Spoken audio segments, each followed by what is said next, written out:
Mayong adlaw mga angkol. Kung ikaw sa kabisdak nga pohon ug madamlag, gusto mo lang yaw nga his Thailand, kini nga video para kini nimo.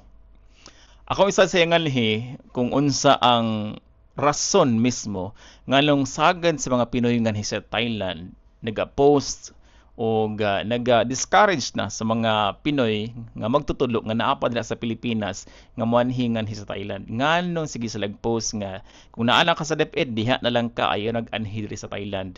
Unya nganong nganong man gyud? Unsa man gyud ang dakong rason nganong ingon ana man? Kay kini dako siyang question nga daghang sig pangutana niini ngano man makita na to sa kuan kung ikaw nagasubaybay sa mga Facebook pages nganhi sa Thailand sa mga Pinoy nga magtutudlo makita nimo ngadto ngano man ngano daghang kuan daghang pangutana nga ingon ana og nganong kining mga Pinoy nga naa na mismo nganhi sa Thailand sige ingon nga ay na mag-anhi nganhi because Thailand is not a good choice, Thailand is not good for you, blah blah so on and so forth, di ba kana mga ingon ana nga mga pinulungan karon nga naman gyud tubagon na to na siya ato isa-isa atong kuanon isa-isahon ang mga rason unsa dire mo sa Thailand sulod sa kuan pito na ko katuig nga sa Thailand so nakita na ginako unsay dagan sa unsay kalakaran nga sa pagpanudlo og kining atong pangwarta kining panwildo nga gina-offer sa mga employer sa mga Pinoy.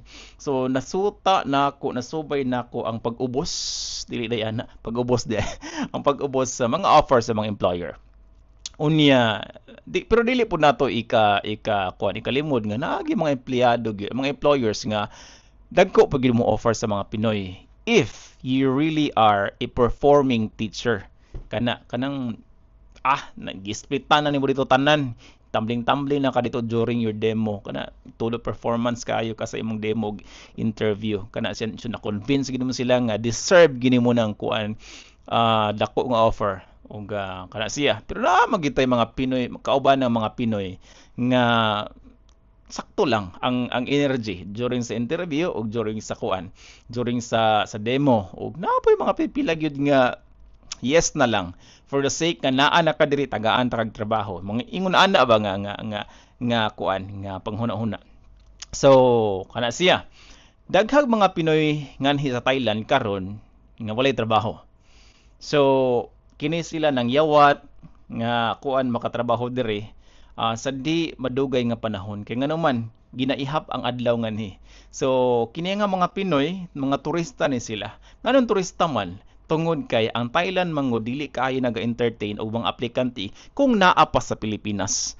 Ang ginatagaan nila kuan priority, ilahag yung ginatagag pagtagad ang mga aplikante nga naa na mismo nga sa Thailand. So siguro mga 0.5 lang siguro sige buta na tag 1% out of 10 ang kining mga kuan mga employers nga naghatag gid og tsansa sa mga Pinoy o gina-entertain ang mga aplikante nga Pinoy nga naa pa sa gawas sa nasod kana siya pero sagad gyud mismo dili gyud sila kaya nag-entertain og mga aplikante kung naa pa ka sa Pilipinas ato na isa-isa sa sunod nga video pohon ang rason ngano man so magpadayon ta kuan so daghang mga Pinoy nga walay trabaho mo na nga kuan sa tawag ani kanang makita nato ang mga Pilipino nga naa na diri sa Thailand nga gina-discourage ang mga Pinoy nga manganhi it's because madugang sila sa populasyon sa mga Pilipino nga wala po yung mga trabaho ug kini nga mga kini nga mga Pilipino mga turista ni sila so ginaihap ang adlaw so meaning to say ang supply sa mga Pilipino taas kaayo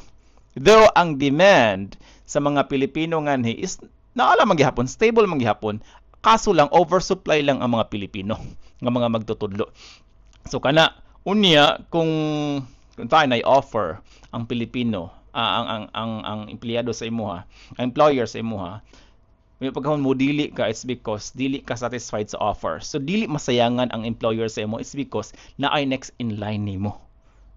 Daghan kay Pinoy nga mga aplikante. So dili sila masayangan ako okay kung dili mo dawaton na ay next in line. Okay, nakalinya sunod nimo. Pasok. Di ba? So ni yes siya. So unsa man na siya? unsa may implikasyon ni ana?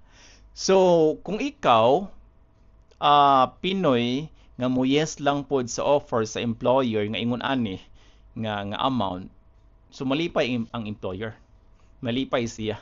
So maskin pa nga dili kaayo kuan gyud kanang haom sa imong dughan, gamay man ni siya nga offer. Pero mo yes na lang ka. Nganuman, inihap imong adlaw nganhi kinahanglan kag work permit, nanginahanglan kag non-B nga visa para ka makapadayon og puyo nganhi. Kay kung dili nimo na dawaton, uli kag Pilipinas. Ingon ana siya ang risk nga ginatubang sa mga Pinoy nganhi. So muna nga malipay ang employer sa gi-offer nila. Okay, makakwarta sila. Makakwarta ang eskwelahan, makakwarta ang direktor o kinsa ba diha ang nagdumaan nga program sa eskwelahan. Ikaduha is ang performance sa Pinoy nga magtutudlo. When I say performance sa Pinoy, apil na diha ay mong tunada sa pag-iningles, mga witik sa imong ininglesan. Kaya nga naman good, the more manggod kang hawod sa kanang bitaw hawd ka mo pronounce, tanan ka ng kung kabalo ka kung naa ka sa Pilipinas, unya paghuman nagtrabaho kag call center, na kay edge is because na-train na ka, imong tunada okay na. Pero dili pa gid sa enough para mo compete ka ani mga kuan mga puti nganhi. So nala kay edge over ani mga Pinoy nga naa nganhi. Pero it's not enough para ka mo compete pag yun sa mga puti nga naa nganhi sa Thailand.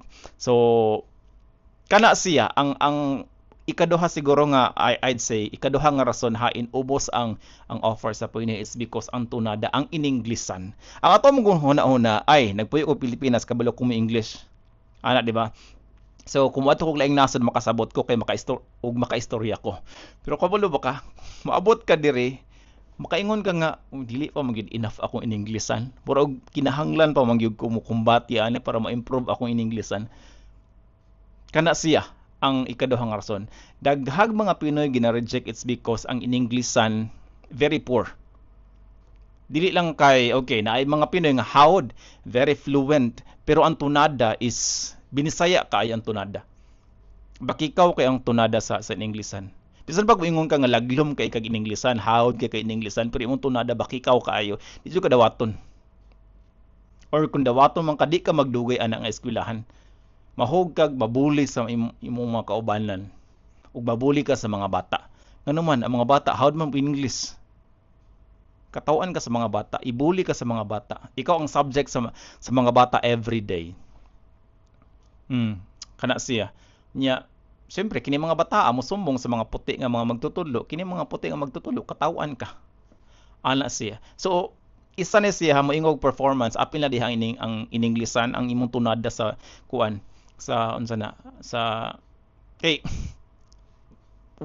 kuan ha akong kasinatian ani na naay mga Pinoy baga kaay kuan credential ang usa ka Pinoy nya kini isa pamaba lang gid kaayo mao lagi iyang baon pamaba gipili tong baga kay credential gipili sa kanang pamaba lang hawd lang kayo mo istorya in English ang kiyang isa ka Pinoy. So nadawat ning kuan bisag nipis ang credential niya hawd kaayo in Englishan siya nadawat. It's because mao may tumunggod pun sa kuan mga eskwelahan nganhi nga kung maayo ka mo English kabalo ka mo tudlo. Murag ana siya ba? Kung sa imong inistoryahan unsa kakahawd sa imong inistoryahan imo siyang ma-share sa mga bata. Ingon ana siya ba? So mo'y makapis sa mga bata imong kuan, imong accent, imong pronunciation. Ingon na mo may gibayaran nila imong in-Englishan. So kuan lang ni siya duha sa daghang mga rason ngano ni ubos gud ang offer sa mga Pinoy. Una,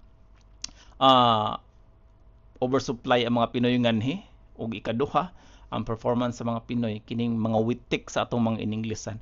Mao gid sa pinaka-importante. Ako nagkuan man jud ko ni kumbati jud ko practice English bisan pag moingon kag kabalo na ka mo English gikag Pilipinas pero pag abot na ko ngani ni practice pag yun ko na realize na ko kuwang pa ako in Englishan. So nadari yung practice ana lang practice school